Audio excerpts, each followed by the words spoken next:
good way na magiging nanay ko siya.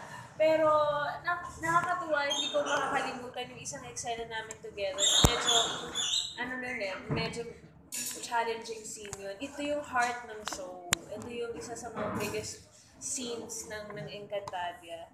Na-miss ko siya kasi yung kind ng relationship meron ng co-actors. Yun yung kumbaga gusto kong ma-develop sa amin ng mga bagong kasama ko. Yung kumbaga parang tinginan lang, alam mo na sinusuportahan ka niya. Alam mo, nagkakaintindihan na kayo dun sa tinginan na yon na kailangan mo ba ng support dito sa eksena na to. Kasi bibigyan talaga kita. Kumbaga parang parang sport na sige, papasahan kita kung kailangan mo na makascore. Bibigay ko muna sa'yo to. Kumbaga ganun siya bilang actor.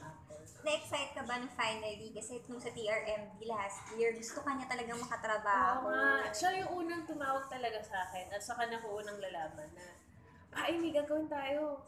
Parang My Husband's Lover pero girl version. Ganun ba talaga siya?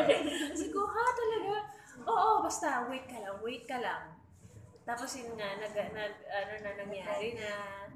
Tapos nung ongoing yung Richmond's Daughter na hindi na rin siya nakasama nung nabuntis na siya, nagkita pa rin kami.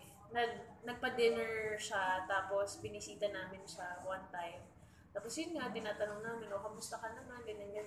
Tapos napag-usapan namin na hindi bale, magkakaroon pa ng chance na magkatrabaho tayo. So ito nga, nagkaroon na and hindi namin in-expect na magiging nanay ko siya. How will you describe her and your friendship? Masasabi ko na si Maren kasi isa sa mga sincere talaga na tao na nakilala ko.